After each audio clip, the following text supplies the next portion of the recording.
bien. Aujourd'hui on se retrouve dans une nouvelle vidéo où je voulais vous donner quelques idées cadeaux pour ce Noël, pour les 12-18 mois. Juste, je prends ma tablette avec moi pour ne rien oublier, parce que j'ai tout listé. J'essaierai de vous mettre les photos ici où il y a une mouche qui m'embête. Bon, j'essaierai de vous mettre les photos ici ou ici pour vous montrer un petit peu de quoi je parle. J'ai été sur le site de Bébé Boutique, j'ai trouvé des petites pépites franchement. Il y a des jouets en bois, des jouets d'imitation. Alors moi j'ai eu un petit coup de cœur pour 2-3 jouets d'encastrement. Il y avait des puzzles, des perles à enfiler. Il y avait des bancs à marteler, enfin il y avait beaucoup de choses. Allez voir sur le site de Bébé Boutique, franchement ça vaut le coup. En plus les jouets sont super mignons et pour la plupart ils sont à des prix vachement abordables. Sinon moi, pour le Noël de ma fille, je pense que je vais craquer sur une boîte qui me fait de l'œil. Elle est sur le site de Nature et Découverte. En fait il s'agit d'une boîte, ils appellent ça boîte de notion de permanence de l'objet. Alors en fait c'est lorsque l'enfant va mettre un jeton, ou je crois que c'est ça, l'enfant va mettre quelque chose dans une fente et en fait il va devoir tirer le tiroir pour récupérer cet objet là. Et c'est pour se rendre compte que voilà, l'objet ne disparaît pas. Voilà, c'est pour se rendre compte de la notion de permanence de l'objet. Je trouvais ce jeu Montessori hyper intéressant. Alors, une autre idée, c'est les perles de bois à enfiler. J'ai offert des perles de bois à enfiler pour le premier Noël de ma fille et franchement, elle aime beaucoup. C'est sur la boîte, c'était marqué plus de 18 mois. Mais moi, Mila, à 13 mois, elle y joue et elle aime beaucoup. Donc ça développe vraiment la motricité fine, je trouve ça vraiment sympa. Donc, il y a aussi les porteurs. Moi j'en ai acheté un à Mila pour son premier anniversaire et pour l'instant, elle s'y intéresse pas plus que ça. Pour l'instant, elle ne marche pas encore, donc je pense que ça viendra quand elle marchera et du coup, elle s'y intéressera un petit peu plus un peu plus tard. Alors, je voulais vous parler de l'éléphant Senso, je crois, c'est de Infantino. Moi ma fille elle l'a et elle l'adore. L'idée c'est de mettre les balles dans l'endroit prévu à cet effet. Alors la balle va passer soit dans les trompes, soit dans les pattes de l'éléphant et du coup l'enfant doit aller rechercher la balle et la remettre, ainsi de suite. Ça fait aussi... Alors l'éléphant il compte, puis il fait de la musique. Moi ma fille adore, c'est ce qui l'a d'ailleurs poussée à faire du 4 pattes je pense. Parce qu'avant, elle cherchait pas plus que ça à marcher, enfin à faire du 4 pattes. Elle cherchait pas plus que ça à se déplacer et puis vu que la balle, elle partait dans tous les sens, il fallait aller la rechercher pour remettre l'éléphant en marche. Donc elle allait chercher la balle. Moi, en tout cas, ma fille l'adore. Je voulais vous parler aussi de la maman kangourou. Je sais pas si vous l'avez vu passer dans les catalogues de Noël, mais je pense que pour la plupart, vous l'avez sûrement vue. Moi je la trouve trop mignonne cette peluche. C'est une espèce de peluche, une maman kangourou qui a en fait son kangourou dans la poche, son bébé kangourou dans la poche, et elle saute et elle incite le bébé à la suivre et choses comme ça. Il me semble qu'elle fait de la musique mais je suis pas sûre.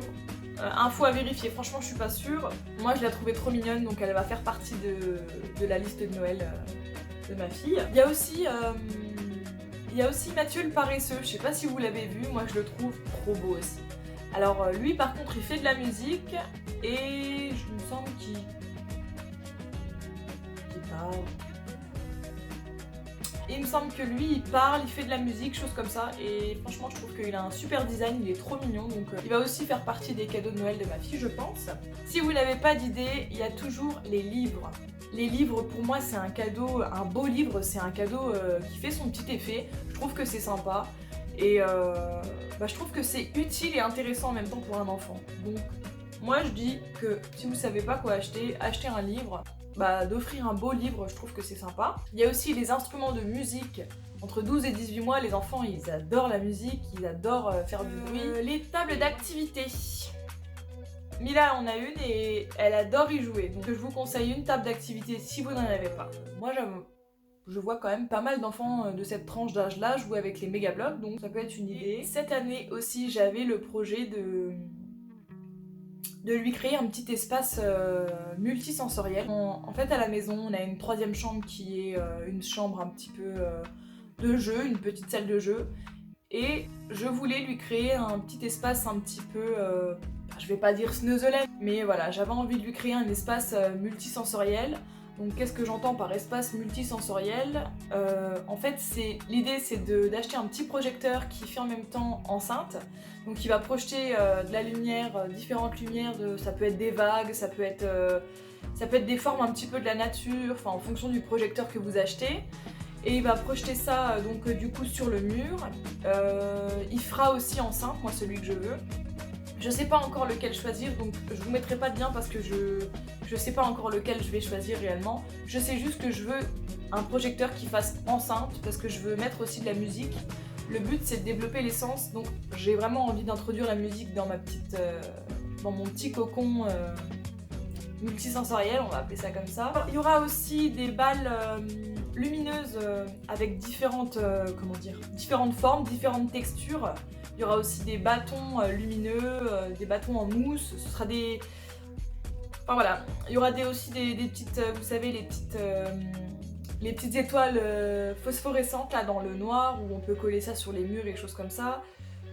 Peut-être un petit pouf pour la relaxation. J'ai vraiment envie de lui faire un petit cocon, un petit univers un petit peu multisensoriel, idéal pour la détente, qui l'apaisera, qui fera développer un petit peu ses sens et puis voilà, un endroit un peu sympa, un moment agréable et où elle sera complètement libre de choisir quel objet elle veut. Il y aura des objets avec différentes textures, différentes sensations. Enfin vraiment il y aura plein de choses super sympas et je pense que ça va faire partie de ce qu'on va lui prendre pour Noël. Vous allez voir sur le site de Hot Toys où il y a une catégorie un petit peu comme ça, où il y a des objets un petit peu sensoriels pour faire un petit peu une pièce type Snuzzelaine. Vous verrez que c'est pas tellement donné, donc après il y a aussi l'alternative de prendre un petit peu chez Hot Toys et un petit peu chez Amazon. Enfin je vous dis Hot Toys parce que moi j'ai vu qu'il y avait des choses sympas là-bas, mais je pense que sur Amazon il y a aussi des trucs super sympas et mon projet salle multisensorielle va aboutir parce que fera partie de ces cadeaux de Noël. Alors je voulais aussi vous dire que moi personnellement je ne suis pas hyper fan de laisser ma fille trop longtemps avec des jouets électroniques parce que pour moi il y a plus d'intérêt, enfin c'est sympa, ça fait de la musique, c'est bien, mais ça fait pas tellement réfléchir. Je préfère vraiment qu'elle joue avec des jeux type Montessori, des jeux où vraiment elle est actrice du jeu. Le jeu c'est aussi l'école du bébé, hein, il faut se le dire, c'est comme ça qu'il apprend, donc l'idée c'est aussi de la faire réfléchir. Et donc voilà, je trouve qu'avec les jeux électroniques, les enfants réfléchissent un peu moins. Après ça reste que mon avis, mais je trouve que dans les jeux d'imitation, les marionnettes, enfin voilà, la dinette, choses comme ça fait travailler l'imaginaire et du coup c'est pour ça que moi personnellement je préfère laisser en jeu libre des jeux où ma fille va devoir réfléchir. Après voilà, j'introduis quand même des petits jeux électroniques parce que je trouve que c'est quand même fun de voir de la musique, d'entendre des bruits et puis voilà. Mais voilà, je préfère quand même acheter plutôt des jeux où l'enfant doit réfléchir que des jeux ultra gadgets. J'espère que ma vidéo vous aura plu, n'hésitez pas à vous abonner à ma chaîne et à mettre un petit pouce si vous avez aimé la vidéo. J'espère que ça vous a donné des idées de cadeaux pour vos enfants ou pour vos proches en tout cas. Et je vous dis à bientôt dans une nouvelle vidéo.